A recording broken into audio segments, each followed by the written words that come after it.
Not so long ago, we recently covered the changes coming to Jedi Fallen Order for next-gen consoles. And in those changes, we made it very clear that there was big differences between playing it on the Xbox Series X and playing it on the PS5. But with this news came a lot of passionate comments, many trying to put more context and information as to why these differences exist, and many trying to disprove them. In that original video, I tried to keep things very layman terms. There's a lot of technical jargon in those updates that don't necessarily make sense to the common person watching the video. But in this video, we're going to be diving a lot deeper into why Jedi Fallen Order performs a little bit better in Xbox Series X than it does in PS5. So without further ado, let's jump right into the video.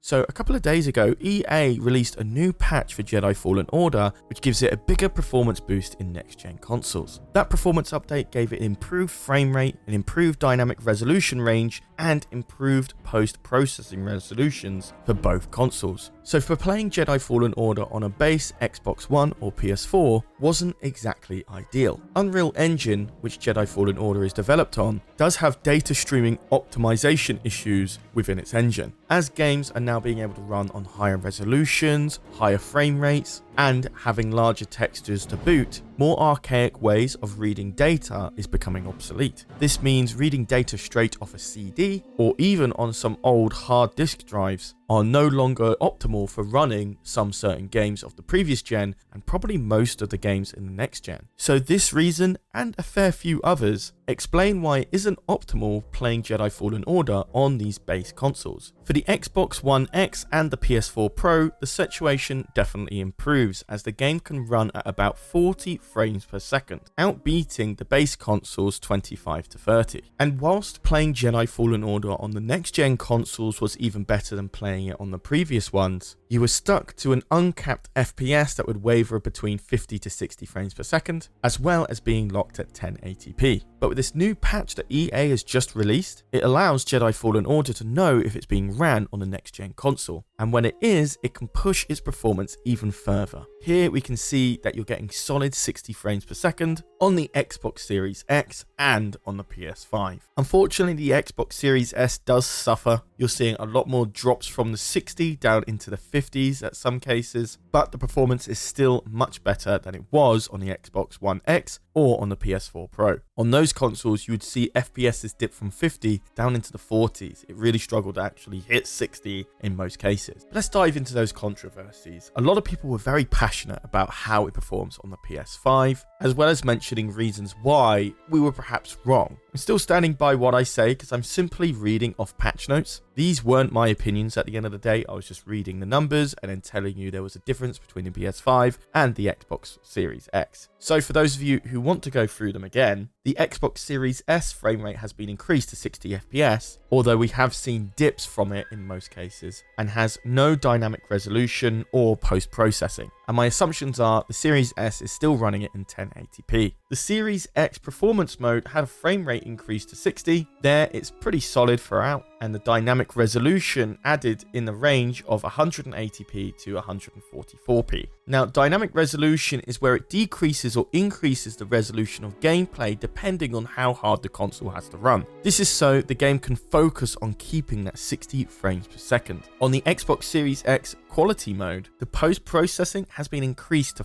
4K, as well as the dynamic resolution increasing to the range of 1512p to 2160p, otherwise known as 4K. And as mentioned by Digital Foundry, there is some stutters with some of the cutscenes. This actually happens in the PC version as well, and it can either be accountable to the dynamic resolution feature or the data reading from the SSD. But if I was to take a guess, I'd definitely say the dynamic resolution kicking in when cutscenes are playing. When flipping to a different resolution, that can cause the game to drop out of frame when doing so, which causes these skippings in the cutscene that makes it look a little bit janky from time to time. On the PlayStation 5, it isn't as janky, but unfortunately for the PlayStation 5, it is less crisp than it is on the Xbox Series X. But the reason for this is because you're only running on one mode, when in Xbox Series X, you have the choice of running it at 30 FPS on quality mode or 60 FPS on performance mode. With the PlayStation 5, you do not get that option. And so the frame rate has been increased to 60 FPS, which keeps very steady. The post-processing has increased to 1440p, and the dynamic resolution has been disabled, and the game is rendering at 1200p at all times. But this was an increase from 810p to 1080p with dynamic resolution. Overall, the Xbox Series X does give the player more options on how they want to play Jedi Fallen Order.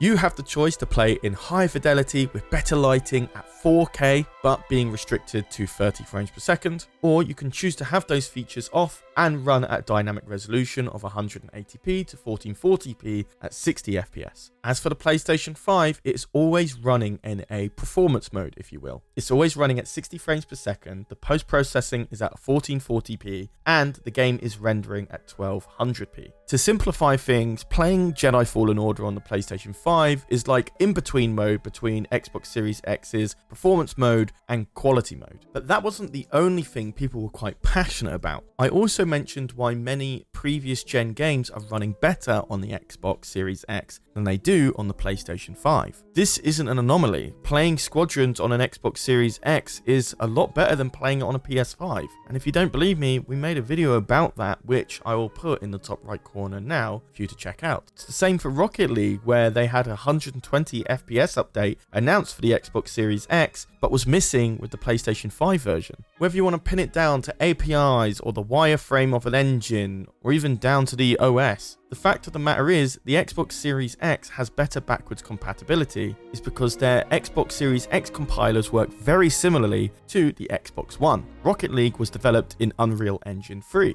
and Unreal Engine 3 does not work with PS5 compilers, which would require them to shift the game into Unreal Engine 4, and that's just not possible. There's just too many differences between Unreal Engine 3 and Unreal Engine 4. With Jedi Fallen Order being developed in Unreal Engine 4, there's not much of a difference of compiling the game to UWP for the Xbox One or the Xbox Series X. All Xbox Series X games run under Universal Windows Platform, pretty much the same apps that you see in the Microsoft Store, as mentioned in our previous video. I just want to quickly clarify here, it isn't because the Xbox Series X is better performing than the PlayStation 5. They are very equal consoles in terms of performance. All it comes down to is that Xbox backwards compatibility software works better than the PS5's. And the reason they've put so much effort into this is because it's a different direction than what PlayStation 5 is going. The PS5 is going to focus on a lot of exclusive games on that console, whilst the Xbox Series X isn't going to have that luxury, especially when you can play those games on Windows PC as well. So backwards compatibility seems to be a different method of getting people to buy their consoles. But I hope this cleans up a few conflicts people had with the previous video. By no means am I bashing the PS5. As I mentioned before, there's no need for me to get an Xbox Series X, even though I do like it more, because I have a Windows PC, and I will likely buy a PlayStation 5 if there are console exclusives that I want to play on that platform. But before we wrap up,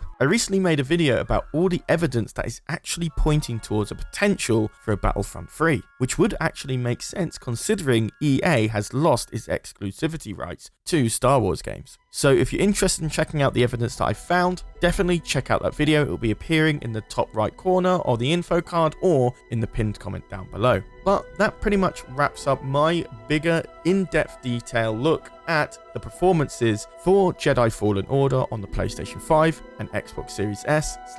If you're interested in more Jedi Fallen Order videos, definitely let me know in the comments down below. Maybe we can look at the performance differences of Jedi Fallen Order on the 2080 GTX cards compared to the 3080 GTX cards. Let me know all of that in the comments down below. I'll read all of them and try to get back to some of you as well. But with that all said and done, I have been Charlie, you've been watching EcksToo, and I'll see you in the next video. Take care, guys.